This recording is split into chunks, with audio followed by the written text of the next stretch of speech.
मो हूँ जितेन्द्र कुमार भोल आमर बिरजाई मंडल पूर्वतन सभापति। आज जो कार्यक्रम थिला आमर गोटे कर्मशाला थिला से आम मंडलर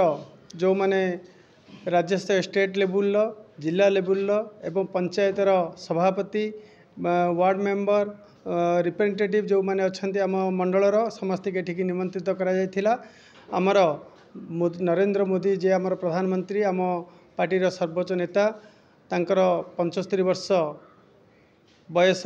पदार्पण तार जन्मदिवस तेणु सेठी आमे गोटे सेवा पक्ष हिसाब से कोटा सेप्टेम्बर 17 तारिख रु अक्टोबर 2 तारिख पर्यंत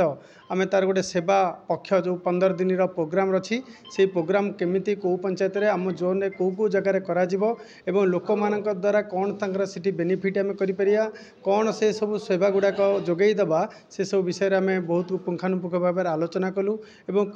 को जगार को प्रोग्राम टी आमे करिबा तार डेट एवं निर्धारित समय एवं सेठी को माने उपस्थित रहे तार गोटे तालिका प्रस्तुत करागला। तेणु ये जो 15 दिन जो प्रोग्राम अच्छी जो सेवा पक्ष हिसाब से आम नहींचे तेणु आर कि सुचारू रूपे कार्यक्रमटी सफल हो पार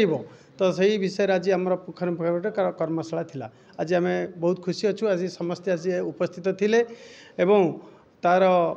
डेट एवं तार निर्धारित समय निर्धारित स्थान सबकि फिक्स हो जाको आमको बहुत आगू काम करने बहुत इजी हम। नमस्कार मो सावित्री भोल भेटेश्वर सरपंच बिरजाई मंडल मंडल सभापति श्री प्रधानमंत्री श्रीजुक्त नरेंद्र दामोदर दास मोदींगर 75तम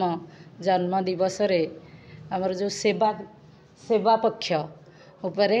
किसी कह जो भेटेश्वर पंचायत रे आमे सेवा पक्ष रे चाहूँ गोटे गार्डन करने से गार्डन रे विभिन्न प्रकार फल आंब गछ नड़िया गछ लेंबू गछ इत्यादि सब लगेगा चाहूँ।